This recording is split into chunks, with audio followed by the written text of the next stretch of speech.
Support the Amigos podcast on Patreon or PayPal and receive cool perks and rad swag. Visit our page at everythingamiga.com/support.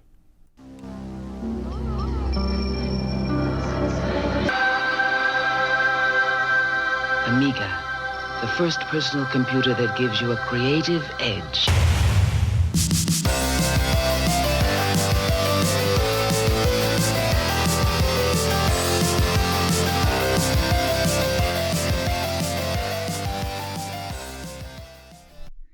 Hi everybody, welcome to Amigos. I'm John. And I'm Aaron. And today, Aaron, we're going to be talking about Pac-Mania. Would you classify your personality as manic? No, I wouldn't I'm sort of the, I like to consider myself the even-keeled, kind of slow and steady type. What about you, Boat? I think I'm probably pretty manic most of the time. I'm here and there. I'm bouncing off the walls like a madman, as they say. Maybe that's why I love Pac-Mania so much. But we'll get into that in just a second. Right now, Aaron, we need to be talking about what's been going on in the wider Amiga scene outside our two walls. I guess it's really our four walls. No, it's our 8 walls because we're in 2 separate locations. I told you, Aaron, I'm manic. That's why you don't teach math, Bo. Let's talk about what's been going on our YouTube channel, Aaron. All right. We had a pretty interesting week here. I should mention that last week's Roadkill show, we got a lot of interest in that. It's funny. That Roadkill game I never thought of as a big title, but for whatever reason, that was one of the most successful out of the gate shows I can remember us having for a long time. I think it was all our new social media production or promotion master, the Dunk. He's making it happen. He's bringing new folks in. Numbers are up across the board. So let's talk about, here's a wacky show. Me and the Brent, last Sunday on ARG Presents, we covered the Game Kings 1 and 2. The Game King is one of these gimmicks that is shaped like a Game Boy Advanced or PSP, but in actuality contains hardware that is basically weaker than the original Game Boy, the old tricky thing. But we played some games. We played the original 3 games that came on these devices, and I'll be darned if we didn't have sort of a good time with this horrible, shell game style console. I see that modern video capture techniques for the Game King have not yet been developed. This appears to be taped right off the system itself. Yeah, I had trouble finding non-emulated screen footage. In fact, this is one of the only ones I could find. I did find out, we used a couple different types of footage for this, but I will say the games we played, actually, believe it or not, I enjoyed the Bomberman ripoff title in this thing. It was okay. And the 1942 ripoff wasn't too bad either. So we may actually come back and revisit the Game Kings. I never thought I'd say that, but we had a good time playing with it. Coming up this week, we have finally spun one of the lock wheel pieces, and we're going to be doing, in honor of our Coco, our now lapsed Coco color computer show, we're going to be doing a color computer piece this week, and it should be a lot of fun. We're looking forward to that. That'll be filming on Sunday. Boat, now you here have one of your Activision unboxings. You want to go into it on Dragster? Yeah, so this was the second in a series where I just pulled some games off the shelf and opened them up. And Dragster was one of our biggest surprises. This actually has its roots in an ancient episode of ARG Presents where we covered the 2600, and Dragster was one of the games that we chose. A very simple game, but very addictive. I had a lot of fun opening this thing up and looking at the instructions. Of course, this is from a time period where they had to be really creative with the artwork and the instructions to really draw you into the game. I go in deep with the side art on these games too. So I've always enjoyed packaging. I've always enjoyed looking through instructions and all the ephemeral material. So we do a little bit of that. And of course, we close out the stream with me relearning how to play Dragster, because this isn't a game you just sit back down and start again. You got to relearn the touch, as it were. It's funny. I remember when we recorded this way back in one of the early ARGs. And it was the same week that the fellow that had the world record got busted for cheating. Oh, yeah, you're right. I forgot about that. And remember, the timing on that was unbelievable. But you're right. This isn't a game you just hop back into, but it doesn't take too long to remember the rhythm of playing it. I mean, this is almost not even a game. I don't. It's a very strange title. I can imagine buying this and just hating it. Right. And I've known plenty of people that would put it in their machine and just be like, "What is this? This is crap," and it's gone. So this was a higher level game, as it were. But yeah, very good stuff. I always enjoy it. After that, we did that original show. Let's talk about this Amiga Power live stream. But even I haven't got to see this yet. What's this? This is based on the musical CD, right? Right. So I was our good friend Matthew Smith graciously sent me this CD, Amiga Power, the album with attitude. And what I did was it came with a really amazing book that details a lot of the history of this music and the games and things. And I just went down the list of the table of contents and played each game, and then we listened to its according song, its new remix. It was really fun. I really enjoyed doing this, and I plan on picking this one up because I only got about a quarter of the way through the 2-disc set. This thing covers a lot of games, and it has a lot of music on it. So we did Sensible Soccer, we did Lotus, and we did Apidia. So a great 3 games to start out with, was 3 of my top favorite games of the Amiga of all time. So it was pretty cool. Yeah, that's a very clever boat. I haven't got to see this yet. I'm anxious to check that out. So let's talk about our good buddy, Jack Flack, if you will, Rob O'Hara. He has a new Sprite Castle Plays Load Runner. Yes. Boat. Now, Load Runner's a game. I think you were still on ARG when we tackled that one on the Game Boy. Absolutely. My God, that was hard. Such a hard game. Load Runner's a game I never really had a good handle on. Did you ever? Were you really good at it? It's funny because it wasn't until I've played this a couple times, most notably on the TI-85. I spent some time with Load Runner. No kidding. I didn't realize that if you play this game with the keyboard, you can dig in both directions. Yeah, that's important. That makes a big difference in being able to successfully complete these levels, I'm sure. I'm going to give this thing another go. I've got an Apple IIe, and Load Runner is definitely one of the marquee titles for the Apple II. It's one of the earliest games that was really a blockbuster. And so I plan on giving this thing another go and using the keyboard so I can dig in both directions. Very good, Bud. I should mention that I saw the screen.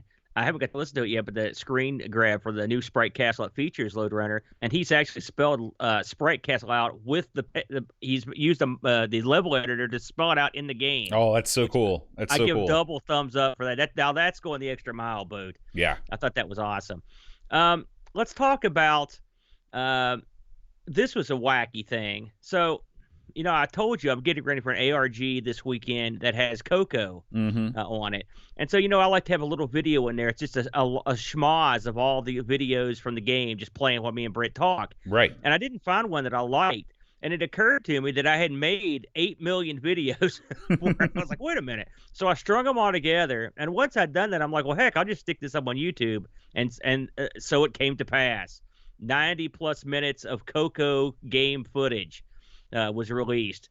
This is the audio and video, no commentary. So as I mentioned in the liner notes here, as I wrote down, this is a great thing to play in the background. This is great to play in the background during Christmas or a romantic evening. Anything you've got need for Coco footage. Right, when your family gathers together around the hearth, you put that on and you just get in the spirit. That's right. Or maybe particularly like a religious event, like a bar mitzvah, That's true. For example, or a christening, something like that. Anything. The Coco footage goes with anything, So if you're dying, and I do recommend sitting around and watching this in its entirety. You can't leave halfway through. It's an hour and 39 minutes of Coco footage. You'll be glad that you watched it, Bode. Awesome.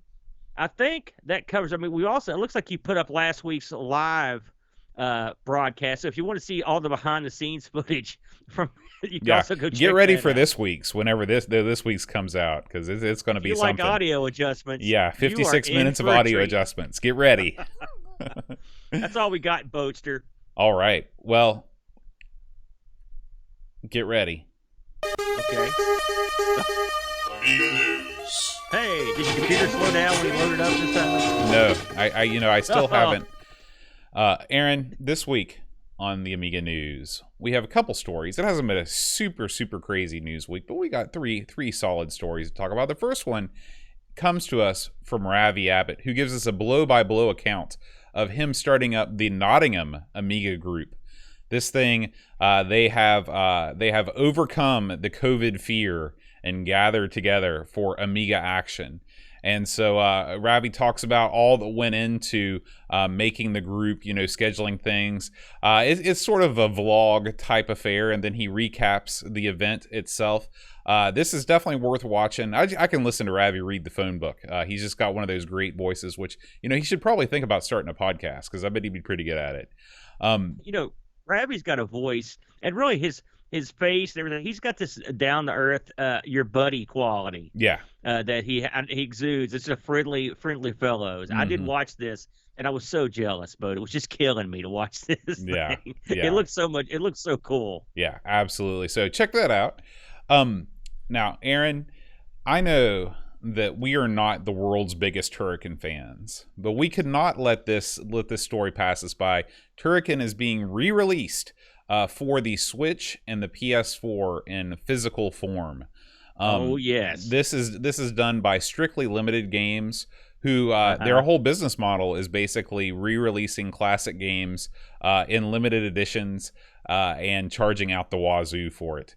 So if you got a really thick wallet and a small brain, get ready to spend your money. No, I'm just kidding. If you bought this, I apologize. This thing, Aaron, comes in two formats. It comes in Anthology 1 and Anthology 2. So to get all of these games that you might be able to find on emulators for nothing, you have to pay a total of 70 euros. I think these are 35 euros a piece. Okay? Yeah. But that's not all, Aaron.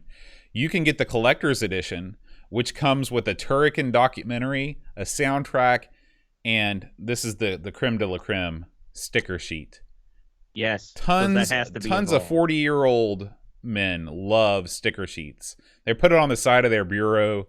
There's all kinds of things they do with their sticker sheets. So anyway, if you want such a fine piece of equipment like that, now, I'm not saying that that's the top end, because it's not. The Ultra Collector's Edition is waiting for you, Aaron. And I believe the Ultra Collector's Edition, let's get some, I want to make sure and price these accordingly. The sticker sheet package, as it's known, is going to set you back 100 euro, okay? The Ultra Collector's Edition, okay, this one is individually numbered. It's limited to 1,000 copies, okay? Of course. This thing has, get ready, 4 Amiga coasters. Are you sold yet? Sweet. What if I told you about the enamel pin that it came with? Are you a big enamel pin guy? I'm not. I know that's a thing. There's like guys that put enamel pins on like their vests. I don't know. Anyway, you can get that, Aaron. That's 200 euros. It has the Switch version is 14% sold out. These guys, they know what they're doing, man, because the PlayStation 4 edition of this package completely sold out. They sold 1,000 of these things at 200 euro a piece. That's 200,000 euros, Aaron. Yeah. It's funny, when I was first introduced to this particular sale, I was typing as I read it. It was in our Discord, and I typed a little and read more, and then I typed more and read more, and the more I read, the more angry I got.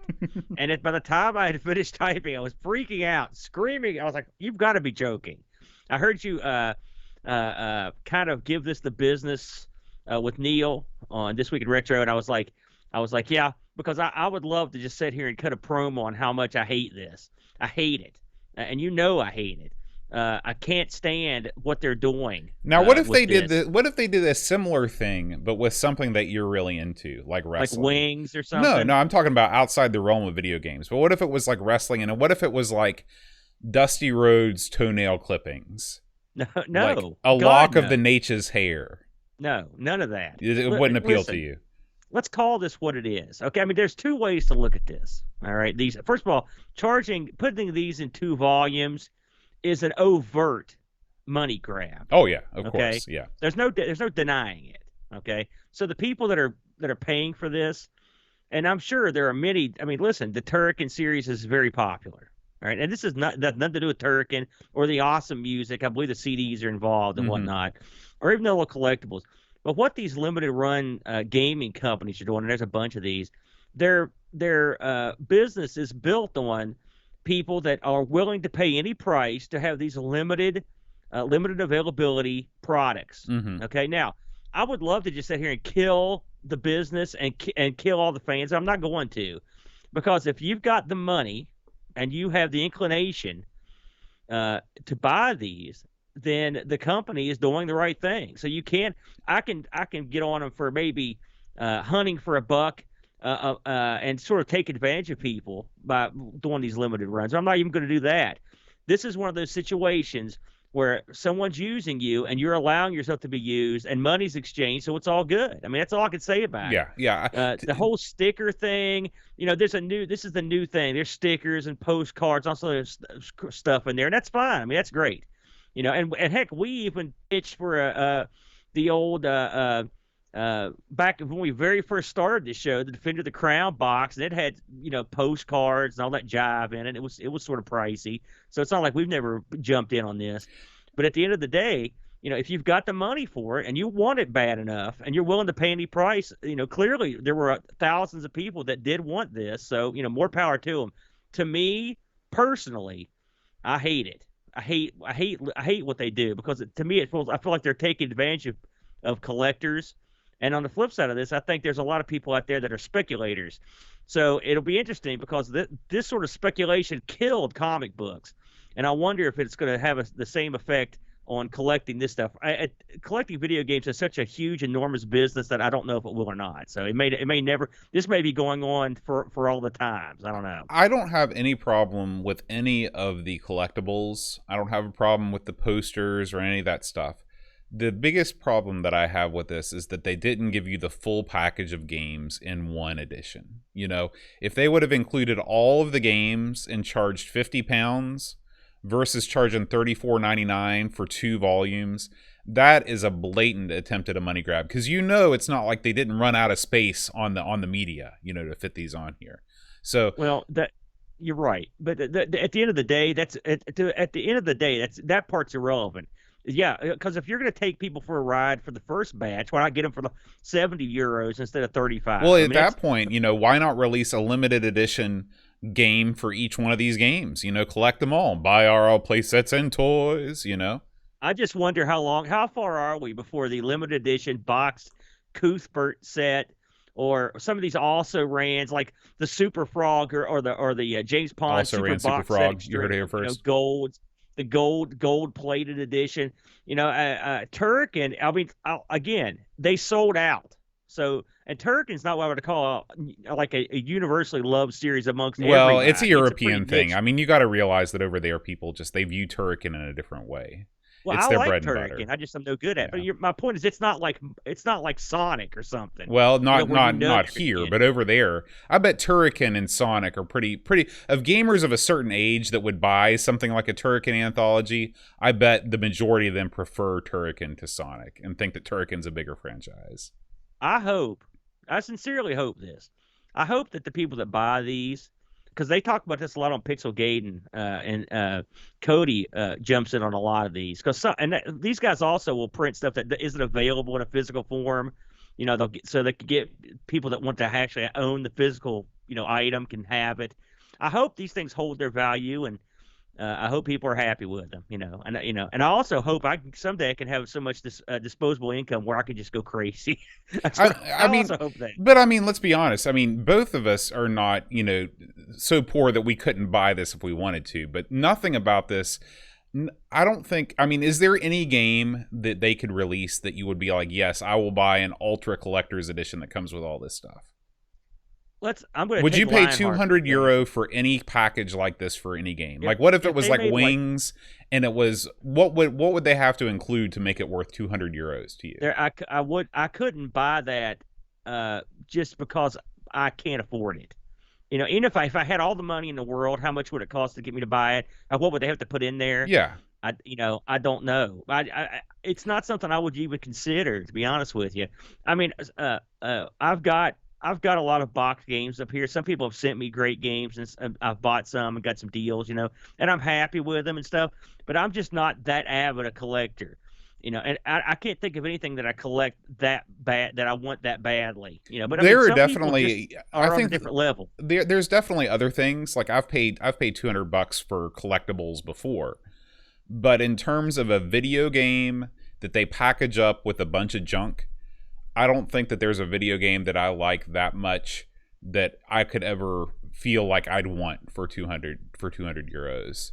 What did Maybe you I'm buy wrong. that Maybe was a I'll think of one collectible later. for that But much money? yeah, it's a What lot did of you money. It's buy? almost as much as that Socrates bundle you bought. Oh yeah. What? Please don't bring that up. What did you buy that you paid $200 for? I don't know. I'm looking around the basement right now. I don't know. Maybe you're right. Maybe I never have paid $200 for any collectible. That is a lot of money. I mean, what's the most you played for like one of those NES box games? Oh, I don't know, $50. Right. So I mean, Yeah. there's a limit there, and some people listen. Everyone gets mad at a lot of people that try to make money, or even people that buy and resell like PlayStation stuff at Christmas time, and they're like, "Oh, you're screwing the community." Now, listen, if there's a market for it, go out and get That's paid. right. It's always the way I capitalism, look baby. That's how it works. Makes the world But I go mean, round. personally, I'm offended. But professionally, I salute. Yeah. All right, Aaron. Our last story of the week was revealed by the one and only Retro Man Cave exclusively on his YouTube channel. This thing has taken off like a shot. He had Stephen Jones on, Stephen Jones of the Ami Hybrid fame, of the Checkmate fame, and I had a feeling that something like this might have been coming along. Stephen Jones was brought on to announce a new case for the Ami Hybrid, which I believe is a Raspberry Pi with Linux functionality. You can load up AmiBerry and go between Linux and an Amiga environment. And you can basically, it's a little case that looks sort of like an Amiga 3000. That's definitely the look that he's going for. It is a complement to the Checkmate case. It doesn't replace the Checkmate case. He's going to continue to make both. This thing is, it's going to exist. It's going to have a crowdfunding campaign that has not launched yet. And it's a little case for your Raspberry Pi. Aaron, what do you think about this thing? It's more than that. Okay. In fact, it's not that. I mean, really. Tell me, what is it? Okay, I watched this whole thing, so I was interested because I knew, much like yourself, Boatster, I had a feeling there was the Ami Hybrid was not the whole enchilada here, right? Because he's coming off a major success, and I will say the old case is he's finishing up, so I don't think they're making any more. It's almost done. So this new case will. From what I read, it will function as a case like a micro like one of those very small PC micro ATX. Right. And so I mean, I'm assuming a Pi would go in there as well, but that's functionally that. And one of the things he's doing is this I have to say was surprising to me. Apparently, he struck a deal with Edu or Edward, whatever his name is, the guy that makes the Amiga, and they're going to bundle something. Cased up in this thing. That's something interesting. Yeah. It's in fact, it's going to be an Amiga in one of these cases, and it's going to be specifically made to fit the case. So it will be different than the Amiga I've got that goes in the 500. This will be a one that especially fits. Yes, ITX. Thank you, Jason. It'll be made to specially fit this case. Interesting, because what you can effectively do at that point. Much like the Vampire guys, is effectively you're selling your own sort of Amiga. Sure. At that point, I didn't realize that. I skipped around this video a little bit. There's a lot of him going back into the software. This is as much about the Ami Hybrid software as it is about the case. He didn't really touch on that aspect that much, so don't feel bad. I mean, it was just sort of in there a couple of times. It wasn't like he went on and on about it. But that is, I mean, that does make it a lot more attractive to me, at least. If they can bundle an Amiga with this case and make it an attractive price point, then this seems like it would be the Amiga to have. Because let's be honest, the original Checkmate case with an Amiga inside of it is major overkill, at least in my opinion. Well, here's the interesting thing about this. So the Amiga part aside, that's interesting. The case is you're leaving the realm of the Amiga enthusiast, and you're sort of entering the realm of the PC right? Because with these ITX cases, mini ITX. So, and I looked because I was having a conversation, I think, with Rushi on Discord, there are a lot more cases available, as you can imagine, that will house a board like that than just Steven's case. It's not like the Amiga situation where you're pretty much boned. There's a lot more competition. So for me, this case is interesting. The price will be key. They can't go crazy on the price of this thing like that. I mean, they can, and maybe Stevens earned a lot of goodwill, and rightfully so, because the case was so awesome. But I'll be interested to see how many of these he makes and how many people get pre-orders, because a PC case, there's a ton of PC cases that'll. Couldn't you make the same argument for the Checkmate though? I mean, the Checkmate will house a regular PC board as well. Right, but it holds an Amiga, and that's the key. You can't go to like Amazon and order a new Amiga case. Where you can, you get where I'm coming from. I see what you're saying. Here? Yeah. So I think the deal with Edu is excellent from AaronNet, because like I said, I love my an Amiga, and I think that's an interesting. I like anytime we get a new Amiga that's sort of out there, and I say new, but you know what I mean, functionally an Amiga. Yeah. And it will, from what Steven said on the show, it sounds exactly like what I've got, which is the a 25 megahertz.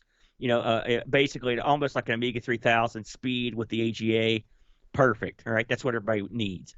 The fact that he's just now released, he sent a video out this week displaying the Amiga playing MSX stuff. So they're finishing the cores up and they're getting ready to ship these out. I am soon. so excited to see you go to town with that thing. When you fire up that thing and you're playing like ZX Spectrum Next games on it, that's going to be a sight to behold. So here's the pitch. Here's a new custom case with a new custom board in it that plays all your Amiga stuff plus Commodore 64, Spectrum, and MSX.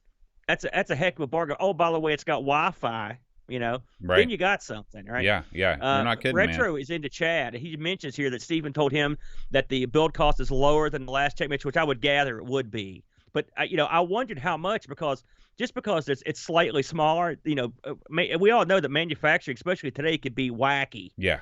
So that doesn't necessarily mean it would come down that much. I suspect I would come down as much as possible to try to move these things. But we'll see. We'll have to see how it goes. I have a feeling that if you're expecting this thing to be half the price of the Checkmate case, you're going to be sorely disappointed, because making something a quarter smaller than the original thing isn't going to make it a quarter cheaper. That's not how manufacturing works, Right, but get this, Boat, and here's why I think it could be down to half, and here's why. One of the things that made the original Checkmate case so expensive was the modular aspect of it. All the different plates, all the different wacky stuff you had to buy to fit in whatever Amiga or Pi or whatever you want to put in it. This should not need any of that. Because they can make the board to fit the case, and since it's a mini ITX case, it should be manufactured specifically for that design. I don't know, because if they're going to put the Unamiga, a special Unamiga is not going to have the same backplate as a mini ITX board or a Raspberry Pi. It can have the same backplate. I mean, Edu can make it however he wants. So that's not a problem. I think they can make this thing significantly cheaper. Okay. All right. Well, we'll definitely keep an eye on this project and let you know as soon as the Kickstarter launches. I do wish Steven the best. He's a very nice guy. All the times that I've had a chance to talk to him just over email, he's just been a super great guy, and we wish him the best for sure. I will say before you cut off on this, the hybrid, the Amy hybrid, and he's hoping to get Amiga hybrid. I guess he's trying to work out a deal with whoever you work out a deal with the name Amiga on. But okay, again, Neil comments in the chat that the end of October, he understands, is going to be the Kickstarter date. Right, thanks, Neil. The Amy hybrid again, but I don't know if it's something me and you would ever use. I'm still sort of lost on the overall. I mean, I could get what he's saying, that Raspberry Pi is a super fast Amiga. I mean, I got that, but it's beyond us. Linux, it's beyond us. Well, I mean, you can use an Amiga, and by the way, you can flip over to Linux. I mean, it's running dual. It's for people that do stuff other than play games on their Amiga. That's right. Yeah, that's right. But it looked interesting. I will say. Absolutely. But the case was the big thing for me. You know what else is interesting, Aaron? It's the wheel. What? That's just one of your one of your patented awesome segues that you use in ARG. That's true. Let's talk about Pac-Mania. Let's talk about it, Boat. Let me get my my little Oh, sheet here. geez, So we didn't need to see that. now let me ask you a question, Boat. And I like to ask these little questions. Have you ever played Pac-Mania in the arcade? That's an excellent question, and I am Yeah. quite sure that I never have. Okay. I and don't feel bad. I'm not surprised. I have played it in the arcade. I actually saw, and I remember when this came out, and I was so disappointed when it came out because I remember thinking this is real goofy looking. It was hard, and you've got to put yourself in my spot here, where we'd never seen a Pac-Man that looked like this. It was weird. It was a whole different thing than what we were. Even Super Pac-Man had the same angles. Yeah, it's still this is the first time Pac-Man has been seen from the top down, as it were. Well, it's weird because Pac-Man is always top down, but he's always viewed from the side. It's a weird kind of melding of dimensions. This is in like Pac-Man's if Pac-Man, universe. if they were like, if someone on the spectrum was like, listen, we've got to design a Pac-Man game. Right, absolutely. That's what it reminds me Isometric, of. 100%. That's right.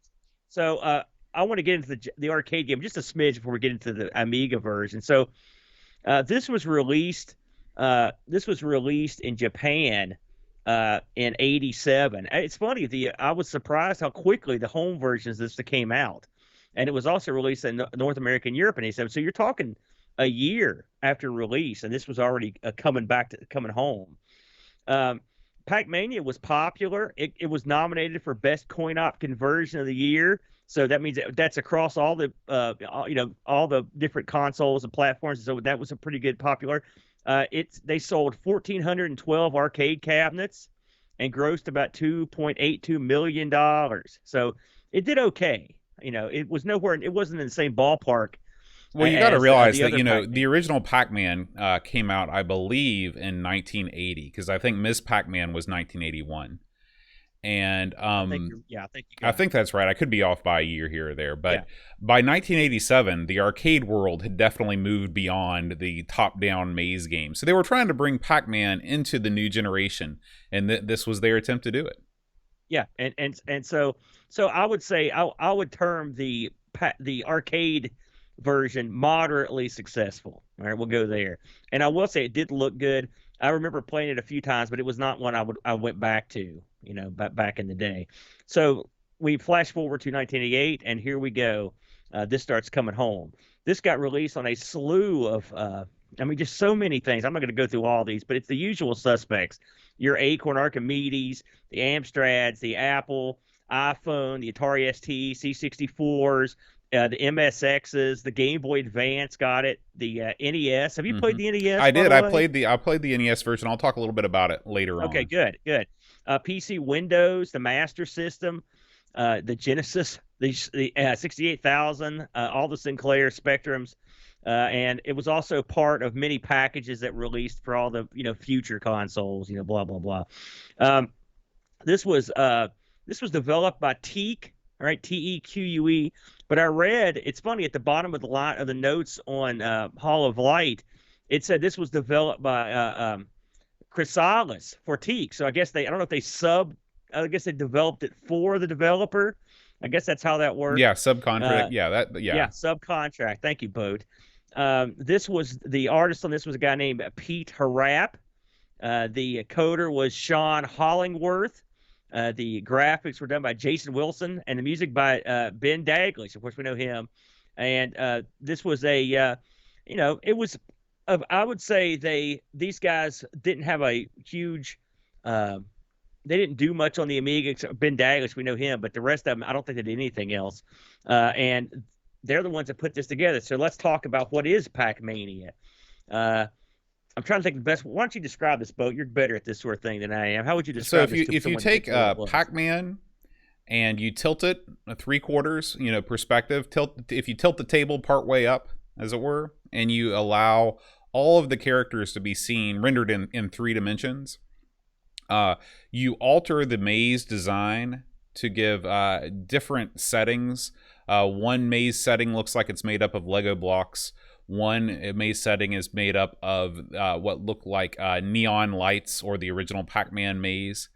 And you give Pac-Man the ability to jump. What you have is Pac-Mania. That's it in a nutshell. That's it. That's pretty much, that sums it up quite nicely. it's rendered quite well.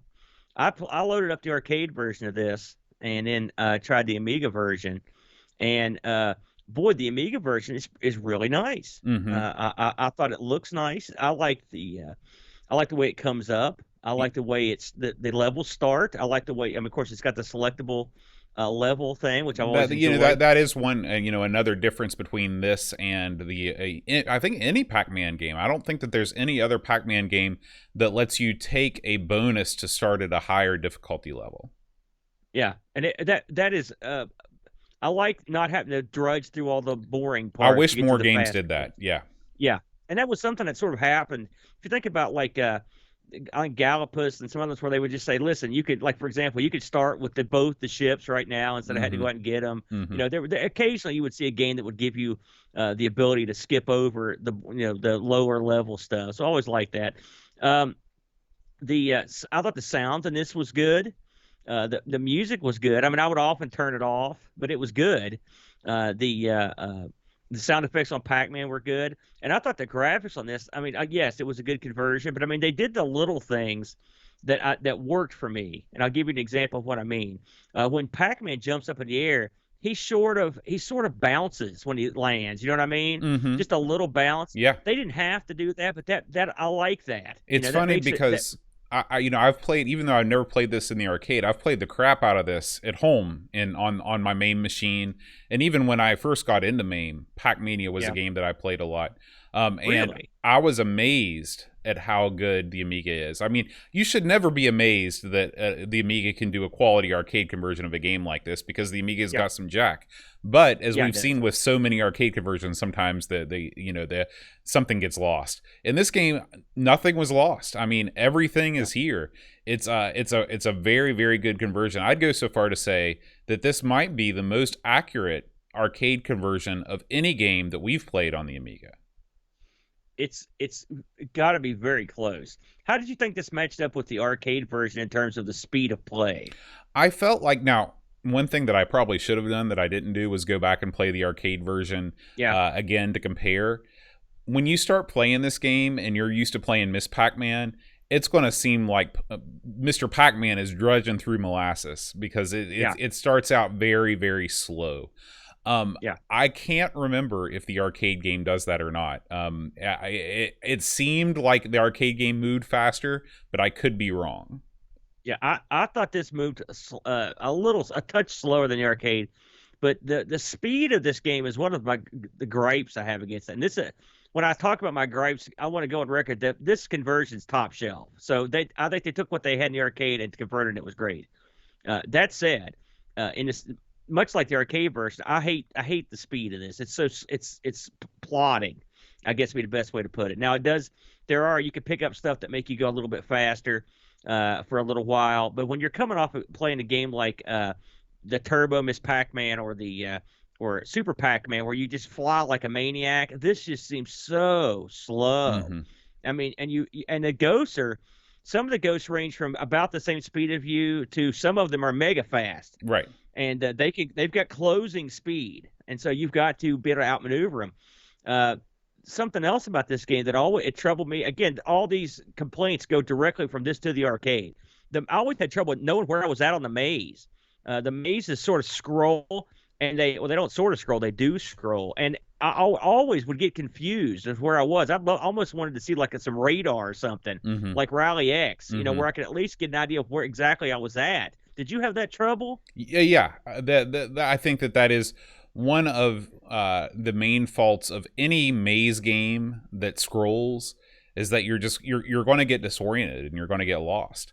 I think that given enough practice time, you can become familiar with these stages and decrease that. But it is a shock coming from a game like the rest of the Pac-Man games, where you can always see the whole maze, unless you were used to playing it on the Genesis. On the Mega Drive version of Miss Pac-Man, the screen does scroll, and it is annoying and stupid. But yeah, that is it. I would have preferred some way to see where you were on the screen for sure. Yeah. Now I will say this, and you bring that Miss Pac-Man up. I prefer this to I never liked that kind of scrolling on a game. Right? I mean, I understand why they did it. But I will say I like that. I mean, this game is very much like the arcade, and this is the way the arcade did it. And I like that. And one thing about this you mentioned, and you're right, the more you play it, you get used to it, and you realize early on that the boards aren't as huge as they feel. Yes, very true. And that's something that took me a long time to understand, because they just seem so immense. They're just like these go on forever. It's because you have no point to look at, and like they could have even put a flag anywhere on the screen, so you could say, okay, the flag's all the way to the right, the flag's all the way to the left. Okay, this is as far as I can. I'm seeing the end of the screen here. But so it just looks like it just almost goes on infinitely. I can't tell you how many times I'd eat the last dot, and it'd be like, "Good job," and I thought, "Man, did I miss a whole section?" What's going? You know what I'm talking about? Yeah. I have no idea how many power pellets there is. I think I don't know if there's I never was sure how many dots or power pellets there were on each level. It would have been it would have been a nice touch. I could probably it would be really tough to do a radar that would be meaningful on a game like this. But what I would have liked to have seen is a counter of how many pellets are left on the screen, just so you could get an idea of what was left. I think that would have been a good touch. Yeah. But I mean, these are problems that we had that would have been the exact same in the arcade. The jumping in this is fine. I will say that the ghosts I found difficult. One thing I didn't like this in the arcade, is that the ghosts can just literally stop the way they're going and go back the way they came. Completely stop. And, that's hard. That's the game. That's hard to deal with when you're jumping. It's funny that this game is funny to me because here they give you a Pac-Man game. They give you the ability to jump, and you think to yourself, man, I'm going to crush this game. That's what you would think. But there are many more ghosts, and they move more erratically than I'm used to, and it really does. I will say the ghosts and the size of the level sort of equal out with the jumping, so I don't feel like you're at any great advantage with having jumped. I agree with you. And of course this is made to get quarters, so it ain't easy. But I will say I found myself getting much better as the weeks ran on, because we've been playing this in the Amigos Discord high score challenge. For it's been a good while now, like a month maybe. A month, yeah. Yeah, and I came in late to the challenge because I tried to play it right when it started, and I got so mad I quit for a long time. I was like, screw this. But I wanted to give this thing its proper due, and so I will say I started enjoying this game because I was coming in here to kill this game. I'll be honest with you, because I never liked it, but I did start enjoying it more as I improved at it and had a better grasp of how the levels work. We should mention there are several different levels. It's when you first start, you can pick from 3 of the 4 difficulty levels, and the 4th one is unselectable. So you have to go at least from the 3rd level to the 4th level. They all have different sort of tile sets or backgrounds. There's a sort of a neon one. There's one that's has little spikes. The very first level is like Lego, and the last level it's almost like it's raised, like on little platforms. Right. So they're radically different looking too, aren't they, Bode? Yeah. One of the I guess I should just tell you about how I feel about this game. I think we've reached the time. Okay, what makes a game good? Okay, what makes a game good is when you have variety, and what this game gives you is variety. Every level looks totally different than the level that came before it. I liked all of the different designs of the levels. I thought they all looked unique and fun. They made me happy to traverse them. I like the fact that the music changes every round. Yeah. Let's talk about the music in Miss Pac-Man, huh? Miss Pac-Man fans, how's that music? Right. So those two things alone. You have to go out of your way to bury Miss Pac-Man fans. Those two things alone, put me on the side of this, and that's the way I am with a lot of games. If a game has varied graphics, and I'm not in it, and I'm doing, of course, it's Pac-Man. You're going to be doing the same thing. You're eating pellets and you're eating ghosts and whatever. But they put a degree of change in between the levels that really, really made me happy. Another thing that I like is I just like the 3D rendered characters. I thought they did a good job of making these guys come to life and come off the flat paper. you know? I agree. And they could have botched that easily. Yeah. Because this is the first time that Pac-Man appeared like this, as far as I know. And it actually, you don't feel like you're playing another guy. You feel like it's still Pac-Man. That's important. Right. Yeah. I like the addition of the ghost movement, you know, that the ghost can shift midway through a movement. I like the idea of the purple ghost just being ultra fast. So even though the game, at its lower levels, the game moves slowly, the purple ghost is always a threat. Always a threat. Yeah. Okay. Yeah. The speed up thing, you know, there's none of that in Miss Pac-Man. You're moving the same speed all the time, you know? So that was cool. I like that. This game does a lot of things really well. It's really hard for me to go back and play Pac-Man or Miss Pac-Man. I am not a big fan of either, to be honest with you. I think that they both get incredibly boring really quickly, because you're just doing the same thing over and over again. The game just gets faster and harder. There's no variety to what you do. And this game added what I thought was always missing from Miss Pac-Man. Now, of course, Super Pac-Man's a totally different thing. You could say that Super Pac-Man is the apex of the traditional 2D Pac-Man game, because they added a lot of cool stuff there too. Although people hated it. Well, you know, again, it's the same. I have a feeling that people that like your brother that like Miss Pac-Man, it's because they've played thousands and thousands and thousands of games of Miss Pac-Man, and when a game comes along that's a Pac-Man game that's not Miss Pac-Man and acts different, then they're going to react with hate and fear. So I think that that's what's happened here. I'll pass that along. So, but at any rate, I thought this was a great arcade conversion. This is a game that I like anyway, so I'm biased towards it. Again, I can't oversell I can't undersell the music. The music's fantastic. Ben Daglish, rest in peace. Great job. You know, I wish there were more games like this. I wish. This is not my favorite Pac-Man game. My favorite Pac-Man game is Pac-Man Championship Edition DX, not 2, the original. Yeah. That game, which a lot of Miss Pac-Man fans, guess what? They hate it too. It's a totally different game, but I love it. I can't get enough of it. So anyway, Pac-Mania, big win from me. This game is a Pac-Man game through and through, but doesn't feel like Pac-Man. I'm much like yourself. I was never a big fan of the original, and I liked Miss Pac-Man just because it was so much different. You got to understand that at the time, you're like, wow, this is a much better game than Pac-Man. But it wasn't much different. I mean, it was better than Pac-Man, no question. Well, it sounded better. It looked better. It had better mazes that changed. And then eventually when they had the turbo button hack, that made it much, much better. Mm-hmm. But I was still not like a mega fan. I mean, like I said, Super Pac-Man was my game of that series. That much said, much like how Super Pac-Man doesn't really feel like you're playing a Pac-Man game, this doesn't really feel exactly like you're playing the original Pac-Man either. It's a good thing. They did everything that this was not an easy thing to do, you know, to go to this sort of angle and stuff. I think they did a good job. I like the ghosts that jump. I think that's kind of neat because that seems fair. Get a ghost in there that can jump. Right. I like the fact they added a bunch of different like goodies to get it in the center instead of just the cherries. Like there's coffee and the crazy stuff.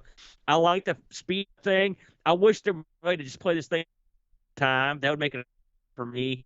But I appreciate this game what it is, and I have grown to appreciate it more now than I did when I first started playing it. So I'll give this game some credit. I wasn't the only one that kind of dug this. I looked through some of the scores here. You know, I was surprised at vote because I've read a lot of positive comments on this on like Lemon voters and whatnot.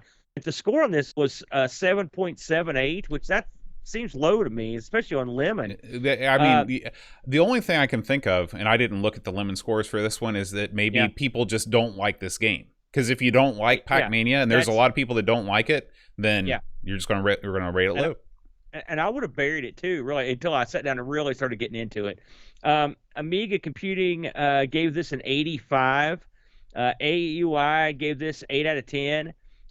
Commodore User gave it a 72. ST/Amiga format gave this an 80. So you see a trend here, Bo. This is, and much like the Lemon people, this is getting sort of that around 80% score. Now, and this is pretty early, 88. Not to, I'm surprised this didn't score better, but like you said, it must have just strictly been because I mean, literally, aside from the fact that stuff we talk about, it's got cut scenes, it's got a cool opening screen. Yeah. I mean, it's got a lot of panache. It's not just like they threw something in. Right. You know? Right. So I think that you get in the Discord on this thing, Mooster. Oh, we got a lot of reviews this week. We're going to start things off with the one and only Duncan Styles. He says, a game equally addictive and frustrating. Jumping over a ghost only to have it change direction beneath you is annoying, but not as annoying as the speed of the purple ghost on later levels. I wanted to throw my controller out the window several times. I feel as though the collision detection at corners could use a tweak, as you can't get around a corner when a ghost is on your heels. That being said, it's smooth, looks good, sounds like Pac-Man, and begs you to beat your high score. 8 out of 10. There it is. Frodo NL writes, a pseudo 3D Pac-Man that actually works. Very addictive, fast, nice graphics, the sound you would expect from a Pac-Man game. It's kind of like the sound you would expect from the ZX Spectrum. What more could one want? Great game that I would have dismissed completely were it not for it being on the show and the high score challenge. 8 out of 10. That's awesome. That's why we do the high score challenge. I love that, yeah. Dave Velociraptor writes, in the arcade, this was an acceptable refresh of a seminal game. The Amiga version is a worthy port. 7 out of 10. Yep. Lord Soup writes, it's jumpy Pac-Man, no more, but Pac-Man's gameplay is aged well. 7 out of 10. Bomb, the Bass, writes, a fairly nice 3D take on an all-time classic. I have fond memories playing the original as a kid on various platforms, so I was hopeful. Remakes don't always live up to the original, but in all honesty, it's pretty playable with decent enough graphics and those familiar sounds we love. The only real negative I could find was that it goes from fairly easy to very hard in a matter of minutes, which leaves you frustrated and in two minds whether to have another go or not. Not as good as the original, but still an enjoyable game. 7 out of 10. Graham W. Vebke writes, when Ms. Pac-Man is your all-time favorite arcade machine, oh, here we go, and you did not enjoy the arcade version of Pac-Mania at all, there's 2 strikes against it. This is going to be a tough ask. A strange isometric perspective, and with Pac-Man's ability to jump, ultimately both low-value gimmicks, and a difficulty level that skyrockets after level 1 makes this painful to play. Points for the music, but the music on the C64 version is better. Oh, interesting.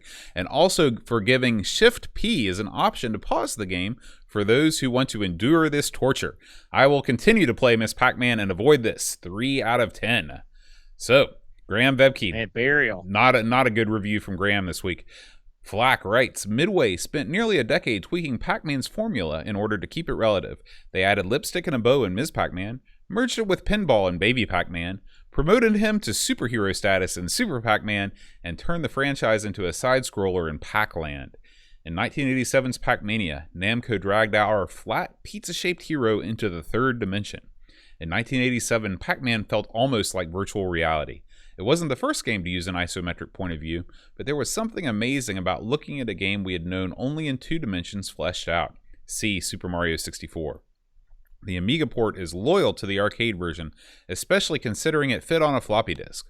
While Pac-Mania has aged well, certain things like a limited maze view and rapidly increasing difficulty don't stand up to modern games. 7 out of 10 cherries. Chris Folds writes, a very good port of the arcade game. It's a shame that the arcade game is a bit dull, lacking the frantic and energetic feel of the original, making this an accurate port of a boring arcade game. 5 out of 10.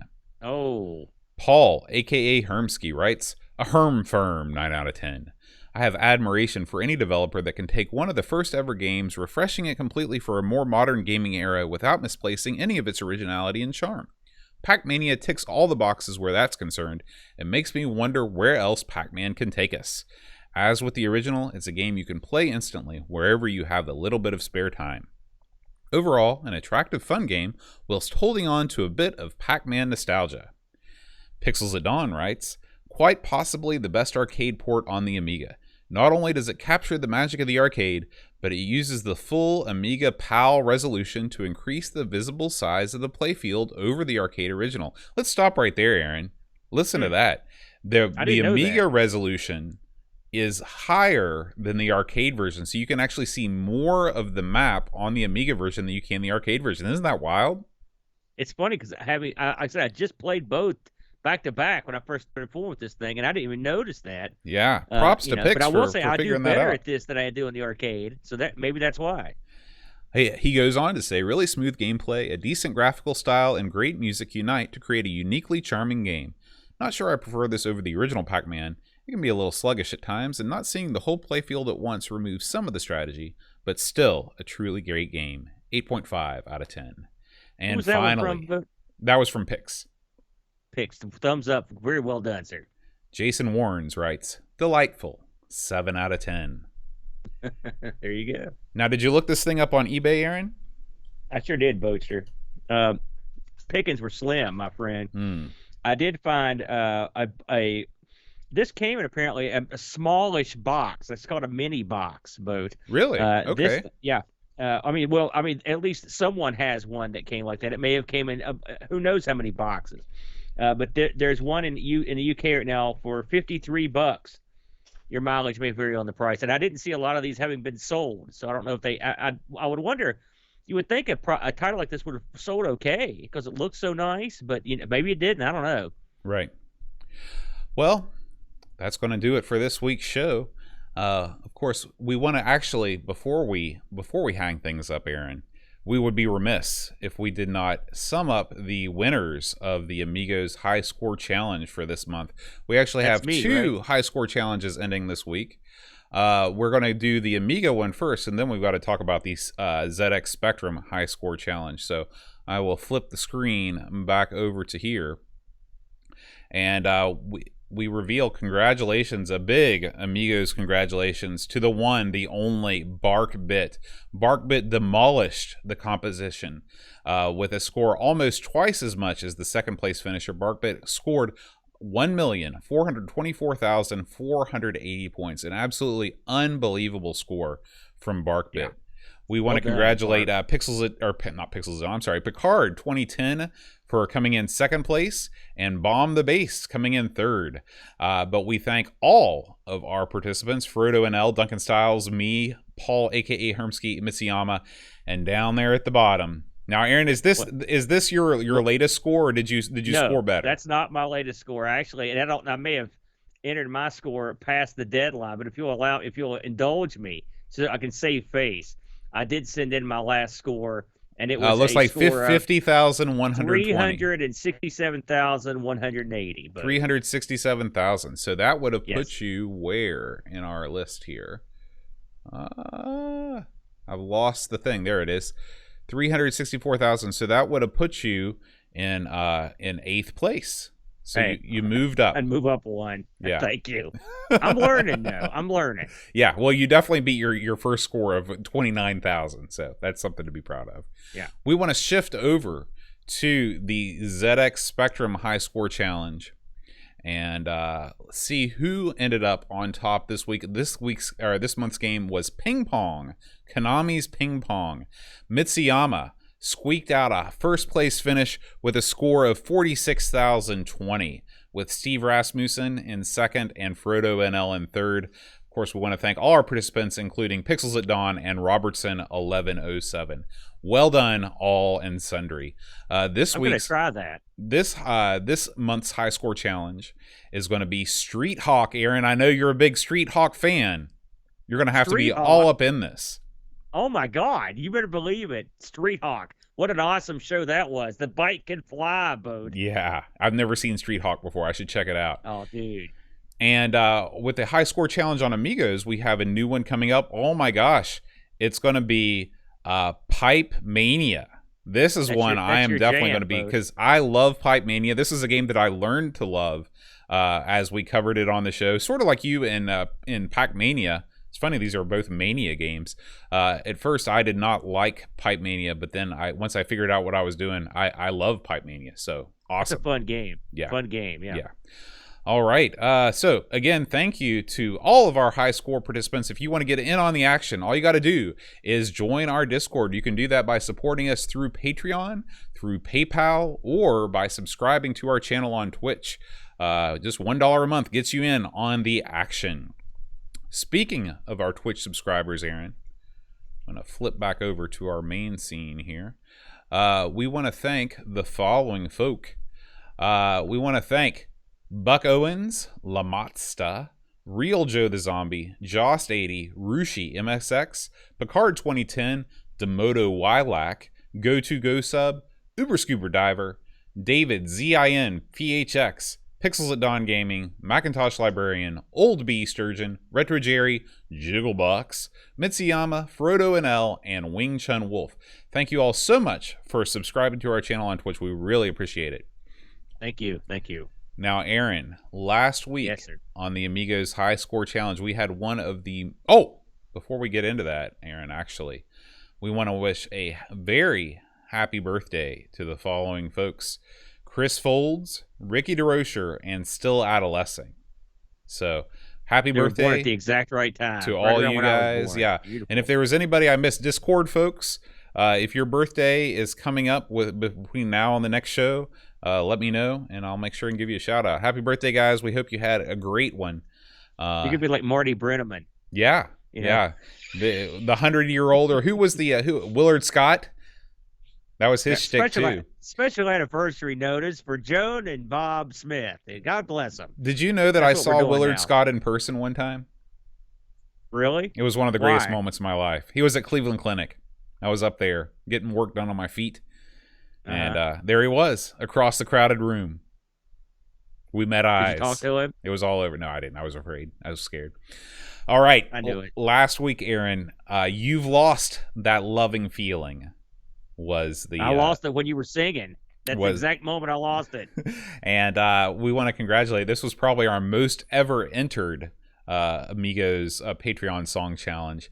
Paul, a.k.a. Hermsky, Rob O'Hara, Pixels at Dawn, Edvin Helland, Luke Hudson, Terry Howard, The Slow Norris, Mitsuyama, Eric Nelson, and Bomb the Bass. Congratulations to one and all for getting that song correct. And, Aaron, we got a new supporter this week, a new Amigos supporter. We welcome with open arms Bundy. King Bundy's Kong Bundy is here. already ensconced himself in the fold. He's another friendly Australian, and we're glad to have him on board in the Patreon. Welcome, Bundy. He also demands a 5-count boat. That's He for darn does. Sure. Is that That's right. was that a thing? That's why King Kong Bundy, when he wouldn't pin a guy with a 3, he had to count to 5. Wow, man, he was dominant in the ring. You got that right. So this week, if you know this week's Amigos Patreon song challenge, send me an email. Please, Discord people, send me an email, because sometimes I've missed some in the past when you send it to me on Discord, and I forget to write it down. So email me, please, john@amigospodcast.com, and I will add you to the list of the winners. So here we go. I would suggest send him a death threat after some of these songs. Bundy Frank Lord, Cello Code, Mark Byland, Doll of Hope, Hermsky Jonah, a.k.a. Samuel and Jeremy Jones, Ethan Little, Alien Breeder, Dave Velociraptor, Calvert Boy, Lane Denson, Luke Hudson, John Cook, Bomb the Bass, Roshi, Frodo in a soul, Incisor, Technic, Jurgen, Mr. Cola, Daniel Williams, Bernard Lucas, Jerry Dennington, Zoe Globe, Commodore Kid, Reflection, Simon Ledge, Captain Crispy, Kilobytes and Caffeine, Gary Heather, Free Lunch Cage, Fox David Pickford, Cameron Armstrong, and D. Jones Love, Terminator, 10-minute Amiga, Retro Casper, not Quinn, Retro Man Cave, Tim Drew, Simon Rose, Joseph Harrison, Kyle Etter, Rob O'Hara, Matthew Larimore, Andy Craig, Sean Zoe, Buckbit, Rolling Buzz, Cook, Andrew Muns, Joe the Zombie, Leif, Alan K. Bob, Chicote,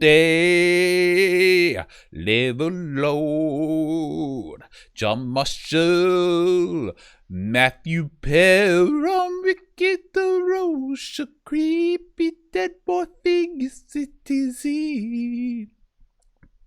Slow Norris, Stefan Solgard, Mortensen, Edvin Helland, Blindo 75, Christopher Hassel, Ravi Abbott, Chris Foles, Dreamcatcher, Lauren Giroux, Graham Webkey, Adam Battersby, O'Brien's Retro and Vintage, Gary Hucker, Paul Harrington, Duncan Styles, Tape from the Crib, Josh Nan, Adam Bradley, Jonas Rulo, THT, Eric Nelson, Kim Tommy Humbertstad, Daniel Brinkston, Brutal Barracuda, Darren Coles, Jason Wants, Pixels at Dawn, and Kjolbjorn Barman.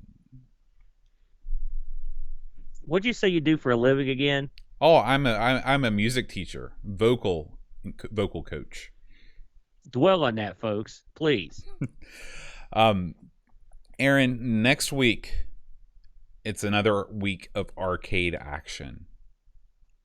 I know you're happy to hear that. Yeah, I am. Operation Thunderbolt, Aaron. Are you aware of this game? Is that the gun game? I don't know. I've never played it. It's Operation Wolf, and then there's the other one. It could be the other one.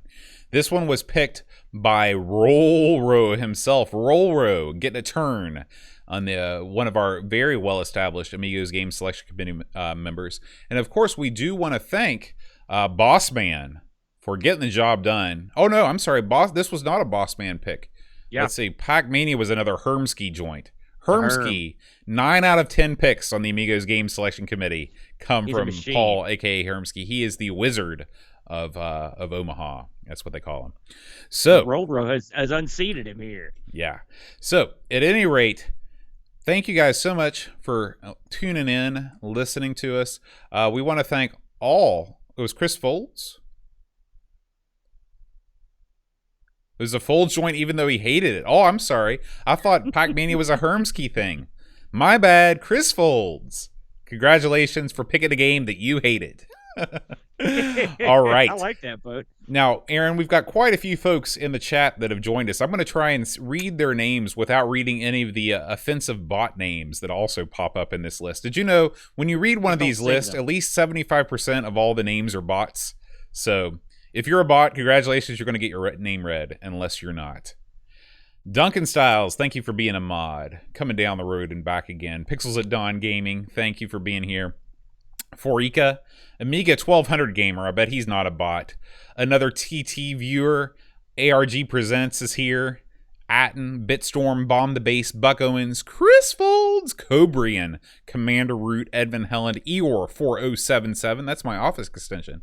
Frodo NL, Jigglebox, Go Sub, Graham N CFC, Hermsky, I am Paul H, Jabasoft, Jason Warrens, Johnny Renegade, Joss 80, L Curtis B, Let's Do This Streamers, Lobsterminator, Lurks, Mitsuyama, Olaf Hope Umake, Paul Kitching, Picard 2010, Polyester Links, R-Typer, Retyke, Remastino, Rob O'Hara, The Retro Man Cave, The Slow Norris, Treyguard 82, V&K, Wing Chun Wolf, and Z9K9. Aaron, are you not ARG Presents?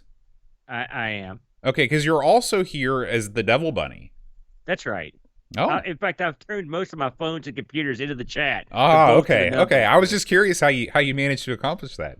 And I will do the same thing. I should next week remind me to mention this earlier in the show. But before we go, I want to mention the date, the time is set. Oh yes. We should have mentioned this during the news. Computer Club. That's okay. International Computer Club is going to happen. It's a happening, boat. This will be 2 weeks from. It'll be a week from tomorrow, which I'm going to look the date up on that. That will be the 12th. It'll be the 12th of September. It was the 12th of September, 5 p.m. Eastern Standard Time. The luminaries, the stars are all coming to shine down on International Computer Club. All your favorite Discord buddies are going to be there. This is, if you want to get in on the video portion of this, you can. If you just want to come in and watch us do it, you can.